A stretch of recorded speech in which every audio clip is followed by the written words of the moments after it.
24B, 24B. Ang upuan na hinahanap ko, hand carry lang dala ko. Wala naman akong dalang mga mabibigat na bagahe sa eroplano. Backpack lang na naglalaman ng mga damit na lalabhan. Sling bag lang na naglalaman ng mga bagay na madaling tukutin kung may kailangan. Chill lang ako. Kahit alam ko na bukas, wala na naman akong Valentino. 24B, 24B. Ayun! Nahanap ko na rin yung aking upuan at nakita kita. Habang nilalagay ko ang backpack ko sa itaas, alam kong nakatitig ka. Ano bang problema? May mali ba sa aking ginawa o may dumi ba sa aking mukha? Pero okay lang, tumitig ka pa.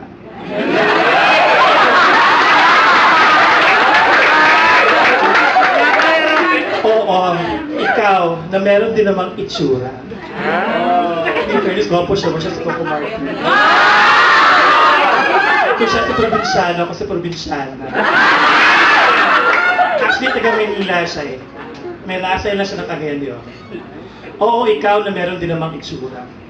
Naupo na ako at katabi kita. Tayong dalawa lang sa upuang 24 hilera. Hindi ko alam kung paano nagsimula. Pagod ako at gusto kong magpahiga.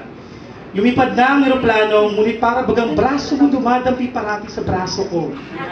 Kasi isang armrest na yun, di ba? Sorry. Sobat kayo. Hita mo, ipilit, dinidikit sa hita ko. Okay lang. Wapo ka naman. Pero bakit ganun? Abay, kinakabahan. Pero okay lang. Makatabi lang ang isang gwapo na tulad mong nagpaparamdam na paminsan-minsan na nga lang naman. Pilit kitang pinapaliwala.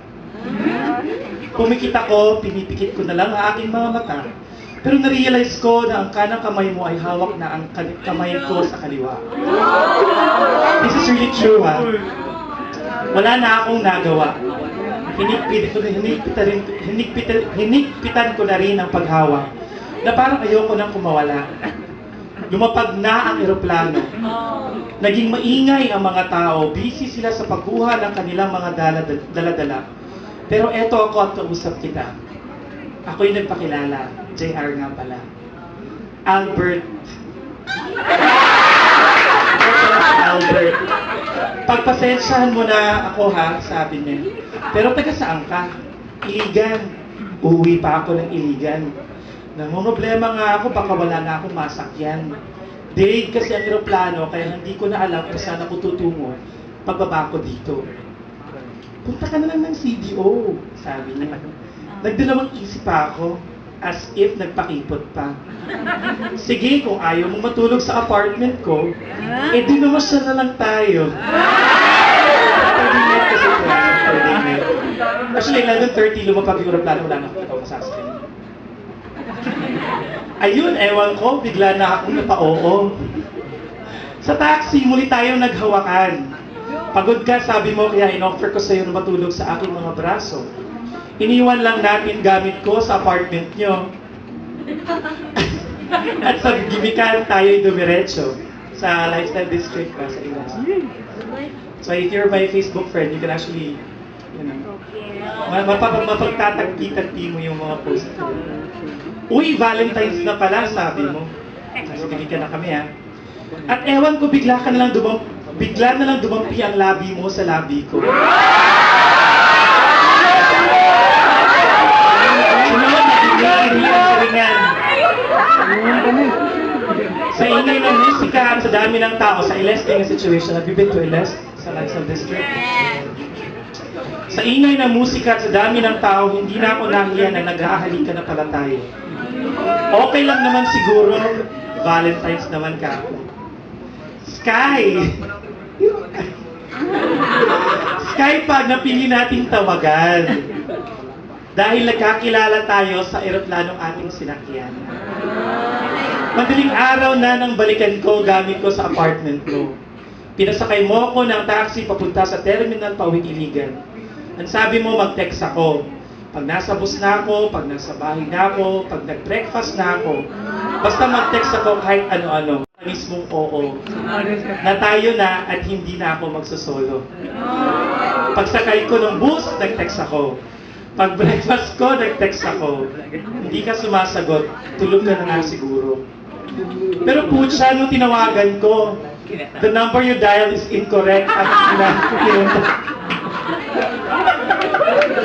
ang sakit palang mahopya sa ganitong paraan.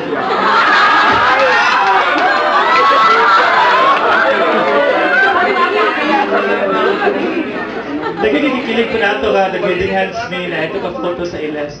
Actually, pinood na. Ang sakit pala mahopya sa ganitong paraan, ang ma-in-love kaagad sa love story ninyong sinimulan. Pero hindi sa tao na matagal mo na gustong makamtan. Kaya kayo, huwag kayong maniniwala sa malapelikulang unang pagkikita. Utang ina, hindi totoo ang love at first. Utang ina, hindi totoo ang love at first flight. Baka ang tawag doon, love at first bite. Hindi totoo ang mga fairy tale at walang knight in shining armor ang darating para maging Valentino mo. Akala ko natagpuan ko na ang taong pinana ni Cupido. Na sa paglipad ng eroplano, lumipad rin pati ang puso ko. At sa paglapag nito, bumalik din pala sa lupa ang malungkot kong pagkatao. Gumising ka sa katotohanan. Dahil kadalasan ang pag-ibig na gustong makamtan ay kailangan at dapat pinaghihirapan. At ang forever ay unti-unting binubuo at hindi nakikita sa unang pagtatagpo.